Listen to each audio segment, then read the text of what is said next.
I'm Tom. I'm a GRE and GMAT instructor at Manhattan Prep.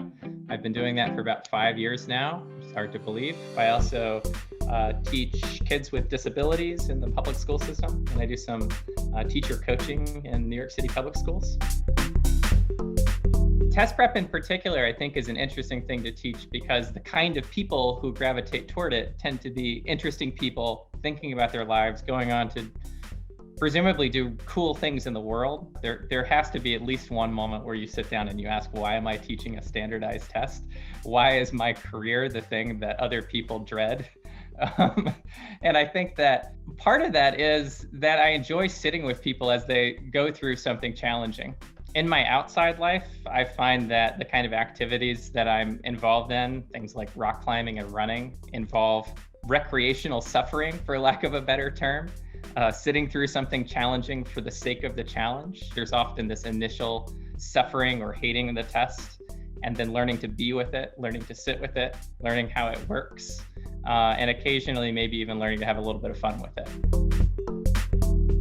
I'm not a natural test taker, for what it's worth. True story. I was a pretty good student, and I wasn't a bad standardized test taker, but I would get, my peers scoring similar or doing similarly in class. I just had way better test scores than me, and they'd give me a hard time about it. I know what it's like to be that person that feels like they're not a good test taker. I'm a recreational runner. I am a book buyer, but not reader.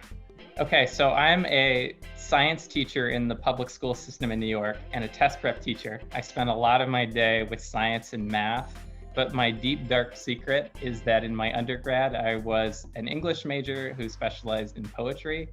I love reading and writing poetry.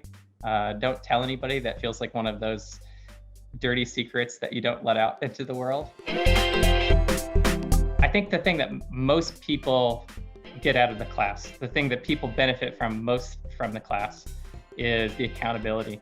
I dabbled in trying to learn to play piano for a long time. When I turned 30, I decided I wanted to learn to play piano. And it never ended up happening until I started meeting with a piano teacher once a week.